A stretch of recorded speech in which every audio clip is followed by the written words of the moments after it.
પ્રાયોજક છે cancer healer centre, a new beginning. અમદાવાદના ઠક્કરનગરમાં પોલીસે યુવકને માર માર્યાનો આક્ષેપ છે. ખાણીપીણીની લારીઓ બંધ કરાવવા પોલીસ ગઈ હતી. પોલીસે યુવકને ગુપ્તાંગ પર માર માર્યો હોવાનો સ્થાનિકો આક્ષેપ કરી રહ્યા છે. પીસીઆર વાનના ડ્રાઈવર અને હોમગાર્ડ જવાન લારી બંધ કરાવવા ગયા હતા. પીડિત યુવકે નિકોલ પોલીસ સ્ટેશનમાં અરજી કરી છે.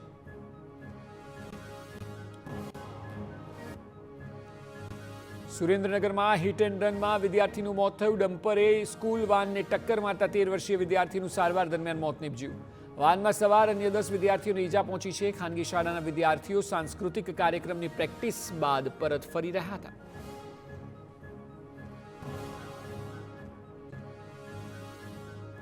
ગાંધીનગરમાં વ્યાયામવીરોના આંદોલનને કોંગ્રેસે સમર્થન આપ્યું છે.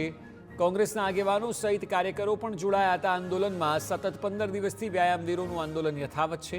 કોંગ્રેસ કિસાન સંઘના અધ્યક્ષ પાલ આંબલિયાના સરકાર પર પ્રહાર કરાયા હતા. પાલ આંબલિયાએ કહ્યું કે પોલીસને આગળ કરીને સરકાર આંદોલનને કચડી નાખે છે. ભણશે ગુજરાત, રમશે ગુજરાતના મોટા દાવાઓ કરે છે સરકાર. કાયમી વ્યાયામ શિક્ષકોની ભરતી ક્યારે કરાશે? ખરેખર તો સરકારી શાળાઓમાં વ્યાયામ શિક્ષકો છે જ નહીં.